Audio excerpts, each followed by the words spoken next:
Hello friends, welcome to car की classes. Date आज की 4 फरवरी 2021। देख लेते हैं इंपॉर्टेंट न्यूज़ सेक्शंस को जो आज हम इंडियन एक्सप्रेस से डिस्कस करने वाले हैं।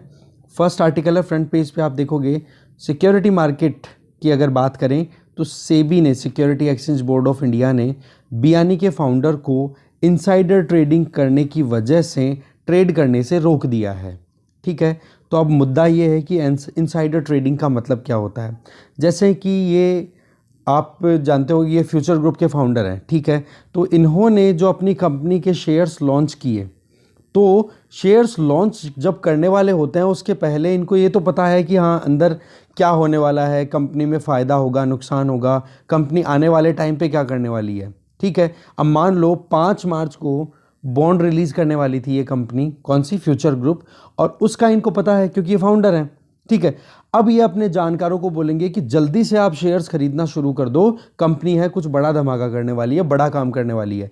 तो इन्होंने अंदर की इंफॉर्मेशन के बेसिस पे शेयर्स की सेलिंग करवा दी और वो भी अपने जानकारों को फायदा पहुंचाने के लिए। तो ये हो गई इनसाइडर ट्रेडिंग, समझ गए, अंदर की बात बाहर निकाल देनी। ठीक है, तो इस वजह से इनको रोक दिया गया है कि अब आप ट्रेडिंग नहीं कर सकते हो। बाकी और कुछ भी काम का नहीं है इस आर्टिकल में।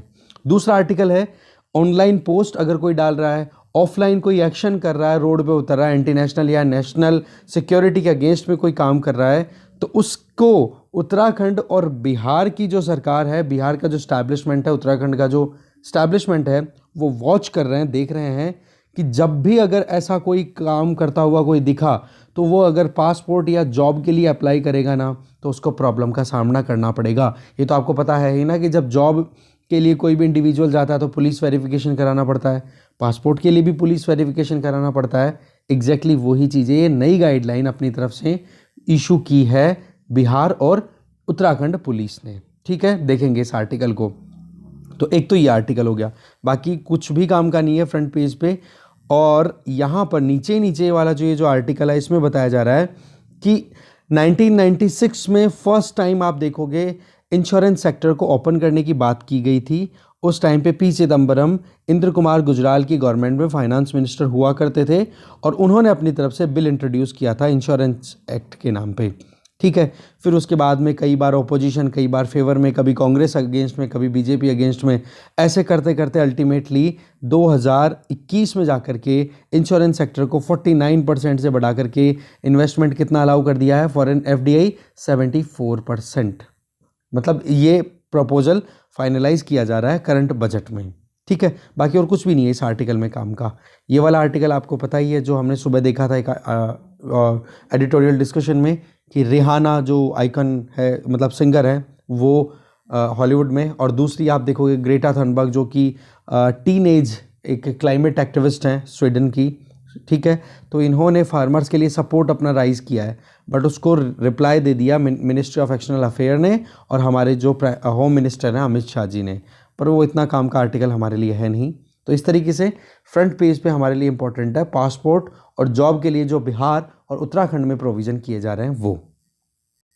फिर नेक्स्ट आगे देखें हमारे लिए, तो जयपुर में कुछ मॉन्यूमेंट्स हैं जिनको प्री वेडिंग शूट के लिए, वेडिंग शूट्स के लिए अब फ़ी के बेसिस पे ओपन कर दिया गया है। तो आपको यहाँ पर बताने के लिए चीज़ क्या है वो देखो। अगर आपसे कोई पूछे आमेर पैलेस कहाँ पर है, अल्बर्ट हॉल कहाँ पर है, जंतर मंतर कहाँ पर है, हवा महल कहाँ पर है, नाहरगढ़ कहाँ पर है, विद्याधर का बाग कहाँ पर है, सिसोदिया रानी का बाग कहाँ पर है और इसरलाट कहाँ पर है, ये कुछ मॉन्यूमेंट्स हैं, ये जयपुर में लोकेटेड है, इसीलिए मैंने ये चीज़ यहाँ से पिक की है। इसके अलावा इस पेज पे हमारे लिए इंपॉर्टेंट एक चीज़ और है, वो देख लेते हैं कि इंडिया और यूएस मिलिट्रीज़ के बीच में अभी 8 फरवरी से 21 फरवरी के बीच में एक एक्सरसाइज होगी राजस्थान में, और उस एक्सरसाइज का नाम है युद्ध अभ्यास। तो ये आप ध्यान रखना इसको, और कुछ भी काम का नहीं है इस आर्टिकल में। आगे चलते हैं, फिर आगे देखें हमारे लिए इंपॉर्टेंट न्यूज़ क्या है कि तेजस की जो अलाउ की गई है हमारी एयरफोर्स में, इसका इंट्रोडक्शन तो राजनाथ सिंह जी ने अपनी तरफ से एक स्पीच दिया है जिसमें आप देखोगे इंडिया का जो एरो इंडिया एक शो होता है, ठीक है, येलाहंका एयर बेस में, जो कि कहाँ पर है, बेंगलुरु में। तो उस टाइम पे उन्होंने एड्रेस किया और बोला तेजस है, हम मेक इन इंडिया को प्रमोट कर रहे हैं, वो सारी चीज़ें। तो आपके लिए थोड़ी सी टास्क है, एक तो तेजस के बारे में आप थोड़ा सर्च करके देखोगे, ठीक है, बाकी और कुछ काम का है नहीं इस आर्टिकल में। इसके अलावा अगर नीचे चलें तो ये आर्टिकल हम डिटेल में देखेंगे कि पार्लियामेंट्री कमेटी ने कुछ डर जाहिर किए थे कि जो डीएनए बैंक, डेटा बैंक बनाने की बात की जा रही है, बिल आया हुआ है ऑलरेडी 2019 का, तो उसको रिव्यू कर रही थी ये कमेटी। तो कुछ कंसर्न्स हैं, उनको हाईलाइट करने की कोशिश की जा रही है इस आर्टिकल में, और ये बिल के बारे में भी हमें जानने को मिलेगा इस आर्टिकल में। ठीक है, क्या कंसर्न्स है और क्या बिल किस लिए है, दोनों चीज़ें हम देखेंगे। अच्छा आर्टिकल है, पूरा डिटेल में देखेंगे। फिर नेक्स्ट आर्टिकल है आपके लिए, अगर कोई और यूपीएससी के अलावा किसी एग्ज़ाम के लिए प्रिपेयर कर रहे हो, तो सीबीआई को इंटरिम चीफ अपॉइंट कर दिया गया, सीबीआई के लिए इंटरिम चीफ अपॉइंट कर दिया गया है, और जल्दी ही रेगुलर डायरेक्टर के तौर पे किसी और को अपॉइंट कर दिया जाएगा। तो फिलहाल हमारे लिए इंपॉर्टेंट क्या जानना है कि सीबीआई के इंटरिम चीफ के तौर पे किसको अपॉइंट किया गया है, तो उनका नाम है प्रवीण सिन्हा। ठीक है, बाकी और कुछ भी काम का नहीं है। अगर आपको देखना है तो मैं सजेस्ट करूंगा कि आप सीबीआई के बारे में एक बार यूपीएससी की कोई भी वेबसाइट, यूपीएससी का मतलब जो यूपीएससी के लिए जो कोचिंग प्रोवाइड करने वाली वेबसाइट्स है, उन पे एक बार रीड आउट कर लें इसके बारे में। आगे चलते हैं।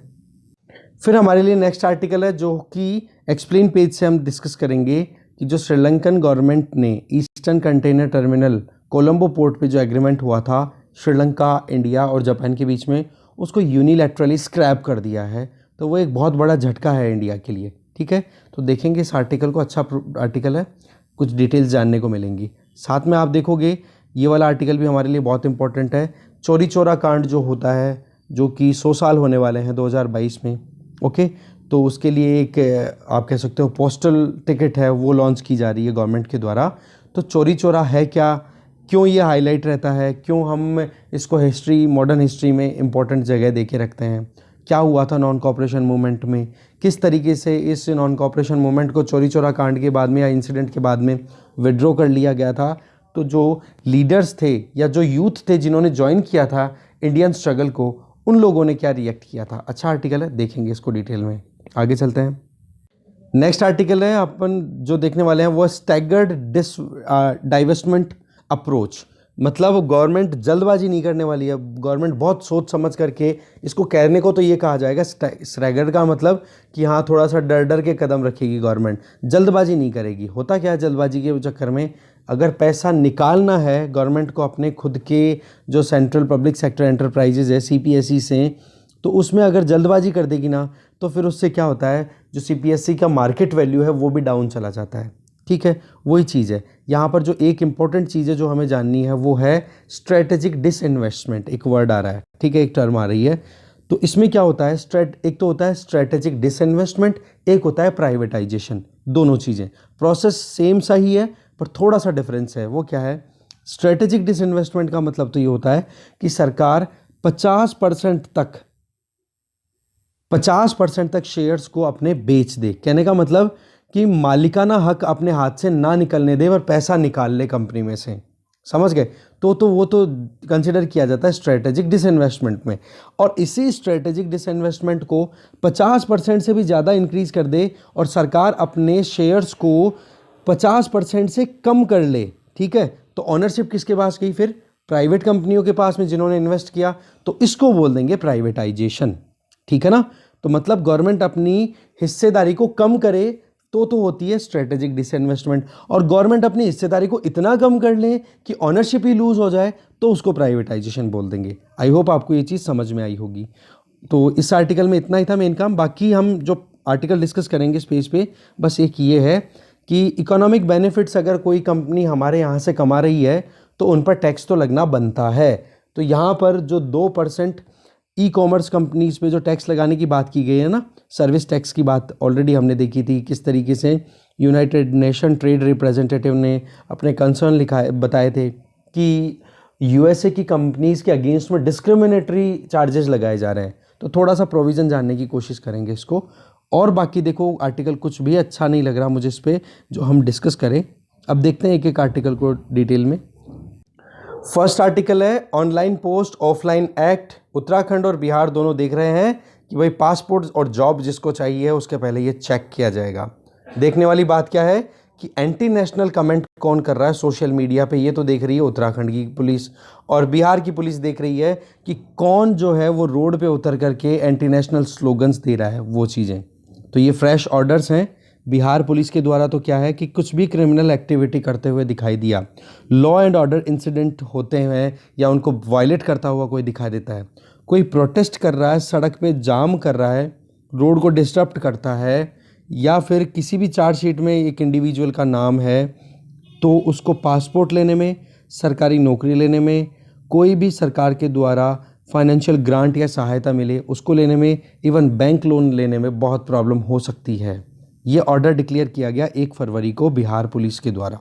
ठीक है, इसके अलावा उत्तराखंड पुलिस ने भी अपनी तरफ से प्लान बनाया, जिसमें यहाँ तक वो पहुँच गए हैं कि सोशल मीडिया पे भी अगर एंटी नेशनल या इंडियन इंटेग्रिटी और यूनिटी को अगर हार्म करने वाले पोस्ट कोई करता है, जैसे कि एंटी नेशनल कोई कमेंट हो, एंटी सोशल कोई पोस्ट हो, उसको अगर प्रमोट करता है तो उसके स्क्रीनशॉट रखे जाएंगे। पहले तो ये बताया जा रहा है कि फर्स्ट टाइम तो उस इंडिविजुअल को लाया जाएगा और उसको काउंसलिंग की जाएगी कि भाई आप ये जो कुछ कर रहे हो वो गलत है, इन चीज़ों को करेक्ट कर दो। फिर भी वो इंडिविजुअल रिपीट करता है उन चीज़ों को, तो फिर बाद में उसके खिलाफ कार्रवाई की जाएगी। खिलाफ कार्रवाई का मतलब कि जब भी उसको ये फैसिलिटीज़ एक्सेस करनी होगी ना, जैसे हमने देखा passport, government job, bank loan, financial grant from the state, वो चीज़ें नहीं मिल पाएगी। ठीक है, आगे चलते हैं। अब यहाँ पर आपको थोड़ा सेंस आया होगा कि आर्टिकल 19(1) में जो हमारे freedom of speech and expression दिए हुए हैं वो कहीं ना कहीं वायलेट हो रहे हैं, बट हमें ध्यान होना चाहिए कि वहाँ पर रीजनेबल रेस्ट्रिक्शंस भी हैं वहाँ पर। तो बिहार के एडिशनल डीजीपी है ना, उनका स्टेटमेंट से आपको कुछ क्लियर होगा कि पुलिस के इस ऑर्डर को बहुत ही गलत तरीके से इंटरप्रेट किया गया है। ऑर्डर जो है वो डेमोक्रेटिक राइट टू प्रोटेस्ट को थोड़ी ना कर्व कर रहा है। ये तो अगर कोई क्रिमिनल एक्टिविटी करता है, कोई एंटी नेशनल एक्टिविटी करता है, तो वो चीज़ उसके कैरेक्टर सर्टिफिकेट में दिखाई जाएगी। तो ये चीज़ हमारे लिए जानने की बहुत ज़्यादा ज़रूरत थी। और नेक्स्ट हमारे लिए इम्पोर्टेंट आर्टिकल है, वो आप देख लेते हैं कि हाउस पैनल ने कुछ इम्पोर्टेंट डर है वो हाईलाइट किए हैं और बताया है कि डेटा बैंक को लेकर के क्या कंसर्न्स हो सकते हैं। देखो, पार्लियामेंट्री स्टैंडिंग कमेटी जो कि science and technology, environment, forest and climate change पे इस्टेब्लिश हुई थी, उसने अपनी तरफ से जो रिकमेंडेशंस दिए हैं वो कहीं ना कहीं ये बता रहे हैं कि गवर्नमेंट ने अपनी तरफ से उन कंसर्न्स को थोड़ा सा हल्के में लिया है जो कि इन्होंने राइज़ किए थे डीएनए टेक्नोलॉजी को लेकर के, जो रेगुलेशन बिल लाया गया था 2019 में, जिसका यूज़ किया जाएगा, उसकी एप्लीकेशन भी है। तो उसमें बेसिकली है क्या कि एक ऐसा नेशनल डेटा बैंक बनाना जहाँ पर क्राइम सीन्स में जो भी कुछ डेटा मिलेगा, जो भी डीएनए प्रोफाइल मिलेगी, उसको वहाँ पर स्टोर करना। ठीक है, जिससे क्या होगा कि जो लोग अगर वहाँ पर कोई ऑफेंस करके जाता है तो उसका कोई ना कोई वहाँ पर एविडेंस तो रहेगा ना, तो वो डीएनए प्रोफाइलिंग कर लेनी। इससे क्या होगा कि कोई भी अक्यूज्ड है वो अगर रिपीट करता है उन चीज़ों को, कोई भी ऑफेंडर, तो उनको फिर डिटेक्ट करने में प्रॉब्लम ना आए। बट पैनल ने राइज किया, बोले कि इस तरीके के प्रोविज़न तो कोई कम्युनिटी, स्पेसिफिक कम्युनिटी के अगेंस्ट में भी यूज़ किए जा सकते हैं, किसी रिलीजन को, किसी कास्ट को टारगेट किया जा सकता है। ये चीज़ कंसर्न थी और गवर्नमेंट ने अपनी तरफ से इन चीज़ों को थोड़ा सा बोला, यहाँ पे हाईलाइट किया इन्होंने अपना फियर कि गवर्नमेंट थोड़ा हल्के में ले रही है। ठीक है, तो यहाँ पर इनका जो कंसर्न है ना, वो देखो कि हो सकता है कि कहीं पे कोई केस अभी हुआ हो, कोई इंसिडेंट, किसी का रेप हुआ हो या किसी का वहाँ पर कोई भी विक्टिम को कोई परेशानी का सामना करना पड़ा हो, तो उस केस में डीएनए प्रोफाइलिंग की अगर बात करें तो क्राइम सीन पर जो लोग प्रेजेंट नहीं थे उनका भी तो कोई डीएनए सैंपल फिर बाद में आ सकता है या पहले का कोई पड़ा हो। तो इस तरीके से तो क्या होगा कि आप इन्वेस्टिगेशन में जो लोग इन्वॉल्व भी नहीं थे उस पूरे काम में, उनको भी आप इन्वेस्टिगेशन प्रोसेस में लोगे तो उनका तो हैरेसमेंट हो सकता है। तो एक तो कंसर्न ये बताया है। दूसरा ये कि जैसे साइट यहाँ पर है तो हवा के साथ में भी तो किसी के दूर पड़े हुए, मान लो किसी का हेयर फॉल होता है, बाल यहाँ पे झड़ गए, उसको पता ही नहीं कि इधर क्राइम हो रहा है, बट हवा के साथ में भी तो बाल उड़ के यहाँ पे जा सकते हैं। इस तरीके के उन्होंने कंसर्न्स अपनी तरफ से राइज़ किए हैं। बट अभी तक तो ये देखो बिल ही है, अंडर डिस्कशन है, अंडर डिबेट है। अब इस बिल का जो प्रोविज़न है उसको हम थोड़ा सा जान लेते हैं, क्या है ये। देखो, DNA technology use and application regulation bill जो है, इसका एम क्या है, मेन एक डेटाबेस स्टैब्लिश करना जिसमें certain category of the person, उनके डीएनए के बारे में डिटेल रखी जाएगी, जैसे कि क्राइम का कोई विक्टिम हो, पीड़ित व्यक्ति हो, कोई मिसिंग पर्सन हो, या कोई चिल्ड्रन हो जो बिल्कुल मिस हो गया हो, कोई अनआइडेंटिफाइड बॉडी अगर मिली हो तो उसका डीएनए उसमें सेव करना, या फिर जो ऑफेंडर्स हैं या फिर जिन पे डाउट है, सस्पेक्ट्स हैं वो, या फिर जो अंडर ट्रायल्स हैं किसी भी केस में चल रहे हैं, उनका डीएनए उसमें स्टोर कर लेना। तो एक डेटाबेस बनाने की बात की गई थी, बिली अपनी तरफ से बता रहा है। तो इसमें क्या देखा जाएगा, एक ट्रेसिंग की जाएगी कि जो भी ऑफेंडर रिपीटेडली अपने कारनामे है वो रोकता नहीं है, जैसे कि कोई हीनियस क्राइम में इंडल्ज्ड है, जैसे रेप, कोई मर्डर का केस है, तो उनको डीएनए प्रूफिंग के बेसिस पे जल्दी से ट्रैप किया जा सके और जो हमारा क्रिमिनल जस्टिस सिस्टम है वो एफिशिएंटली काम कर सके। तो ये थोड़ा सा यहाँ पर प्रोविज़न हमने जानने की कोशिश की। इसके अलावा अगर हम देखें, इसके अलावा कमेटी ने अपनी तरफ से एक कंसर्न और बताया कि मान लो इस तरीके का लेजिस्लेशन पारित हो गया, डीएनए टेक्नोलॉजी का हम यूज़ कर लेते हैं, तो इसका तो कहीं ना कहीं गलत तरीके से भी यूज़ हो सकता है ना, हरासमेंट भी हो सकता है। कोई अगर ऑफेंडर भी नहीं है, किसने कुछ गड़बड़ भी नहीं की है, तो जैसे मिलिटेंसी का इशू चलता रहता है कश्मीर वाले रीजन में या नॉर्थ ईस्टर्न, या फिर इंटरनल सिक्योरिटी के लिए जैसे नक्सलिज्म की बात हम करें, तो अगर उनके इन्वेस्टिगेशन में करें तो किसी का हरासमेंट भी तो हो ही सकता है ना। तो बोलो उस चीज़ को हमें ध्यान में रखने की ज़रूरत है। साथ में एक चीज़ बोली कि इस बिल में प्रोविज़न तो क्या किया हुआ है कि रीजनल बेसिस पे अलग अलग डीएनए सेंटर, ये डीएनए डेटा बैंक बनाए जाएंगे, बट कमिटी ने रिकमेंड किया है कि रीजनल नहीं, मिनिमल आप अप्रोच अपनाओ और एक ही नेशनल डेटा सेंटर बना दो जहां पर बहुत ही ज़्यादा यूँ लगे कि हाँ एक होना ही चाहिए स्टोर, तो एक कम से कम हारसमेंट हो पाए। नहीं तो रीजनल अगर डेटा बैंक बन गए ना तो ज़्यादातर लोगों का हरासमेंट होगा और उनको रेगुलेशन भी प्रॉपर नहीं हो पाएगा। तो बोला एक नेशनल डेटा बैंक ही बनाओ, बट उसमें कम से कम डेटा की आप कोशिश करो। और इसमें जो कंसर्न रेज करने वाले जो इंडिविजुअल्स हैं, जिनमें एक तो कम्युनिस्ट पार्टी के एमपी हैं बिनॉय विश्वम और दूसरे हैं एआईएमआईएम के लीडर असदुद्दीन ओवैसी। इस बिल के बारे में अगर हम देखें, इस बिल को पहली बार प्रपोज 2003 में किया गया और फिर इस बिल को 2019 में पार्लियामेंट्री स्टैंडिंग कमेटी के पास भेजा गया था, जिसके ऊपर हमने पूरा रिव्यू देख लिया है। तो ये था आर्टिकल। आगे चलते हैं। नेक्स्ट आर्टिकल हमारे लिए है सेटबैक इन श्रीलंका। देखो 2019 में एग्रीमेंट हो गया था फाइनल इंडिया, जापान और श्रीलंका के बीच में कि कोलंबो में ईस्ट कंटेनर टर्मिनल को डेवलप कर दिया जाएगा। जापान आप देखोगे लगातार एक इंश्योरर का काम करता रहा हुआ है जब भी कोई क्राइसिस आया। बट यहाँ पर जो मेन मुद्दा था ना, जहाँ पर ये ऑब्जेक्शन आ रहा था श्रीलंका की जो ब्यूरोक्रेट्स थे, ब्यूरोक्रेट्स नहीं, जो बिजनेस हाउसेस थे, कॉरपोरेट्स थे या जो यूनियंस थी, उन्होंने क्यों ऑब्जेक्शन किया। एक तो इंडिया का जो बिग ब्रदरहुड का जो बिहेवियर रहता है, बोला उससे बचना। जबकि आप खुद देखो, जब महिंदा राजपक्षे का प्रीवियस जो टेन्योर था, गवर्नमेंट थी, ठीक है, तो उस टाइम पे चाइना की कितनी डोमिनेंस रही। बट वही है कि सिन्हला कम्युनिटी बुद्धिस्ट डोमिनेटेड है, तो थोड़ा सा असर एक कहीं पे यहाँ पर हमें थोड़ा रिलीजन का भी देखने को मिल रहा है, जबकि चाइना है वो खुद बुद्धिस्ट है। तो देखो जापान ने तो अपनी तरफ से बहुत हेल्प की थी, चाहे श्रीलंकन पार्लियामेंट का कंस्ट्रक्शन की बात करो या उसको बनाने की बात करो, या फिर आप देखो जापान की तरफ से कुछ और हेल्प प्रोवाइड करना, जैसे कि एथनिक जो वायलेंस हुई थी। अब एथनिक वायलेंस में इंडिया ने जो उसमें था ना लिट्टे वाला जो मुद्दा था, उसमें इंडिया ने अपनी तरफ से इंटरवीन किया था, तो उसका असर कहीं ना कहीं अभी देखने को मिल रहा है। और इसके ऊपर देखना डेफिनेटली एक आर्टिकल भी आने वाला है 1-2 दिन के अंदर अंदर ही। ठीक है। तो सिन्हला बुद्धिस्ट मेजोरिटी ने मना कर दिया कि बिग ब्रदर का जो बिहेवियर है इंडिया का, वो आगे परेशान कर सकता है।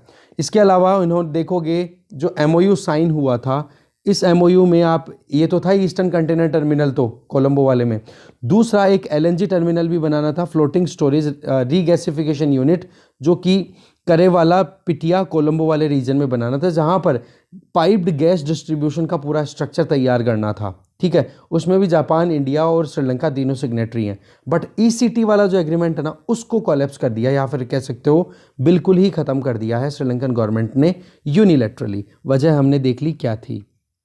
ठीक है, 223 श्रीलंकन ट्रेड यूनियंस लगातार इस चीज़ के लिए ऑब्जेक्ट कर रही थी।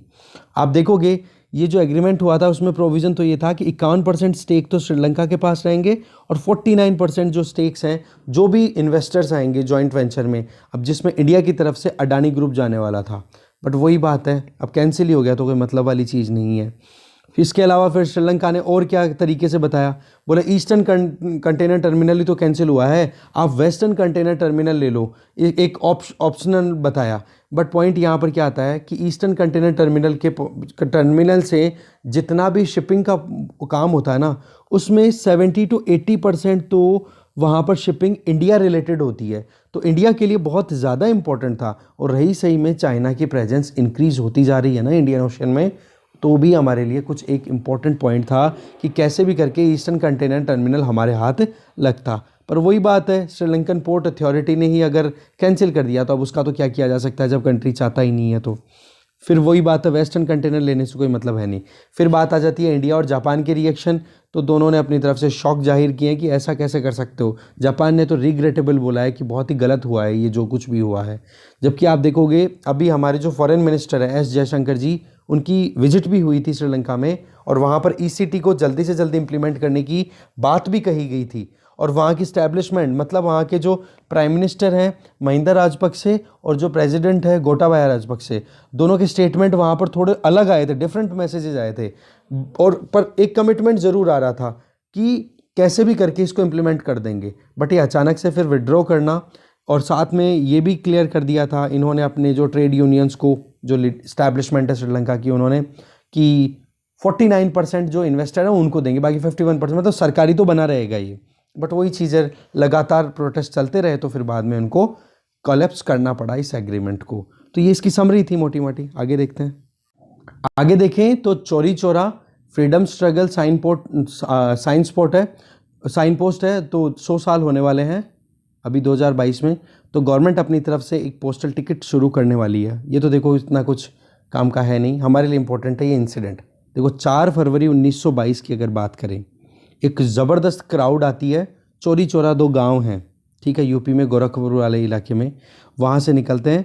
और उस टाइम पे उन्होंने एक, आप कह सकते हो एक ऐसा इंसिडेंट हुआ जिसकी वजह से गांधी जी ने अपना नॉन कॉपरेशन मूवमेंट विड्रॉ कर लिया। 1 अगस्त 1920 को गांधी जी ने लॉन्च किया था नॉन कॉपरेशन मूवमेंट। इसी दिन कहीं ना कहीं मुझे जहाँ तक याद आ रहा है, बाल गंगाधर तिलक जो थे हमारे, उनका डिमाइस भी हुआ था, उनकी डेथ हो गई थी इसी दिन, ठीक है। मूवमेंट जो था वो गवर्नमेंट के अगेंस्ट में था। इवन जो फॉरेन गुड्स जो कि मशीन से बने हुए हैं उनको बाइकआउट करना था, लीगल प्रोटेस्ट करना था, एजुकेशनल और एडमिनिस्ट्रेटिव इंस्टीट्यूशंस को एक बार बंद करवाना था, कैसे भी नॉन कॉपरेट करना था ना। और एक तरीके से असिस्टेंस जो है वो हमारी रिफ्यूज़ करनी थी कि भाई हम सपोर्ट नहीं करते हैं फॉरेन रूल्स को जो कि यहाँ पर आकर के हमें परेशान कर रहे हैं। तो देखोगे विंटर्स आ गई 1921 और 22 में, और उस टाइम पे कांग्रेस और खिलाफत मूवमेंट दोनों एक साथ काम कर रहे थे इस टाइम पे, ठीक है। तो साथ में आते हैं सारे वॉलेंटियर्स, और मिड जनवरी 1922 तक आते आते हैं गोरखपुर कांग्रेस में और खिलाफत कमेटी ने अपने अपने स्टेटमेंट्स देने शुरू किए, और वहाँ पर एक अलग ही एनर्जी डल गई कि हाँ गांधी जी आ गए, गांधी रूल आ गया, गांधी राज आ गया, ऐसे करके। फिर आप देखोगे कुछ प्रोटेस्टर्स एक मुंडेर बाज़ार में जाते हैं, उसमें ये क्या था, पिकेटिंग भी करनी थी, धरने लगाने थे, शराब की दुकानें बंद करनी थी, बाज़ारों को बंद करना था। तो मुंडेरा बाज़ार लगा करता था। तो उस बाज़ार को बंद करने के लिए जब एक पूरे वॉलंटियर्स का ग्रुप जा रहा था, तो उस टाइम पे इंग्लिश जो पुलिस मैन हुआ करते थे तो वो इंडियन ही पर अंग्रेज़ों के अधिकारी थे, ठीक है। तो उन्होंने गोली चलानी शुरू कर दी, पता पड़ा कि 3 जनों की वहाँ पे डेथ हो गई और कुछ लोग इंजर्ड हो गए। तो इस वजह से जो ज्वालामुखी था वो फट गया नाराज़गी का, और उन पुलिसमैन को फिर थाने में डाल दिया और थाने में आग लगा दी, और इस वजह से गांधी जी हो गए बहुत ही ज़्यादा परेशान। आप देखोगे उन्होंने थाना राज को अबोलिश करने की पूरी कोशिश की इस वायलेंट एक्टिविटी के बेसिस पे, और कहा कि ये गांधी राज आ गया। बट प्रॉब्लम क्या थी, गांधी जी का प्रिंसिपल क्या था, अहिंसा परमो धर्म है, मतलब वो नॉन वायलेंस के ही पाथ पे चलना चाहते थे।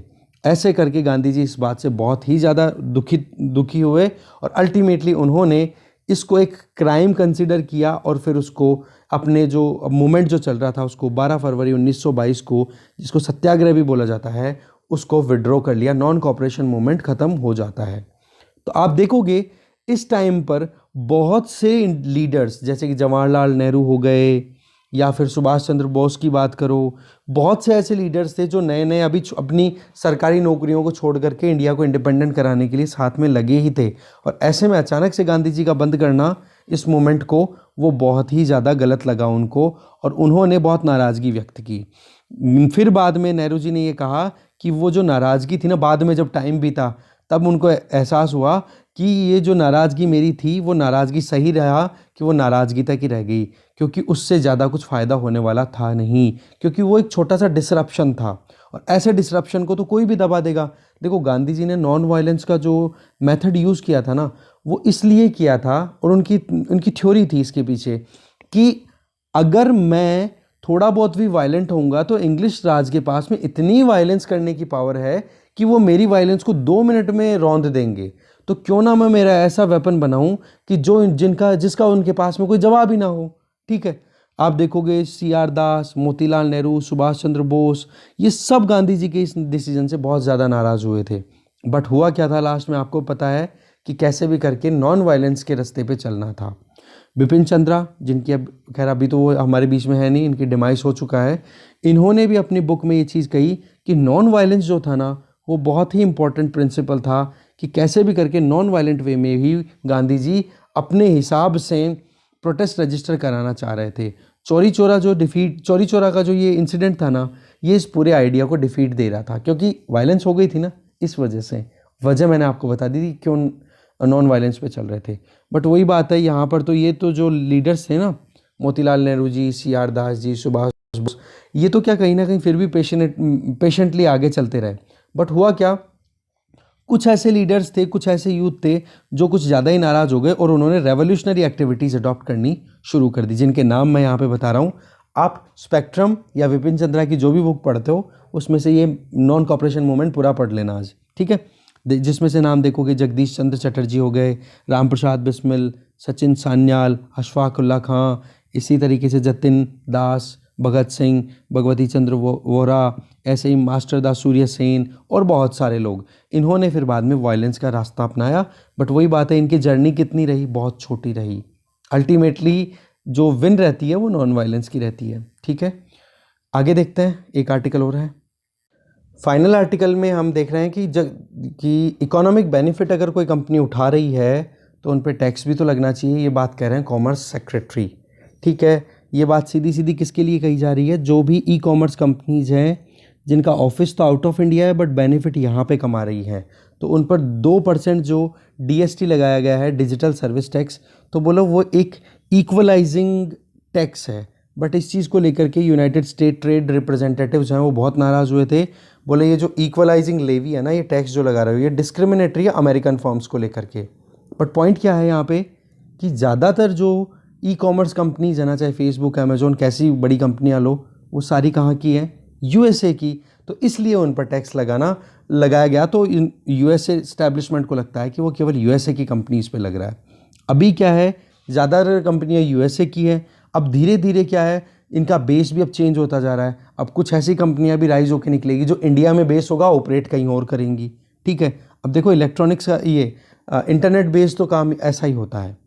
इसी चीज़ को देखें तो जो OECD है, organisation for economic cooperation and development, उन्होंने भी इस चीज़ पर काम करना शुरू कर दिया है कि जो कंपनियां जिनका ऑफिस तो कहीं और है, टैक्स भी वो अपने घर पे ही पे कर रही हैं, बट बेनिफिट जो है वो हमारे हमारे कंट्री में कमा रही हैं, तो बोले इन जैसी कंपनियों पे तो टैक्स लगना चाहिए। और बात भी ये सही है कि जहाँ से आप अर्निंग कर रहे हो वहीं पे टैक्स लगे तो फ़ायदे वाली चीज़ है ना। अब अर्निंग तो इंडिया में कर रहे हो और टैक्सेशन आप पे कर रहे हो आयरलैंड में या फिर USA में, तो इंडिया को क्या फ़ायदा हुआ फिर ऐसी कंपनीज़ का। तो इसलिए 2% डिजिटल सर्विस टैक्स जो है वो फॉरेन ई-कॉमर्स फर्म्स पे लगाने की बात हुई और इसी को लेकर ये पूरा आर्टिकल था। तो इस तरीके से आज के वीडियो में इतना ही है। Thank you.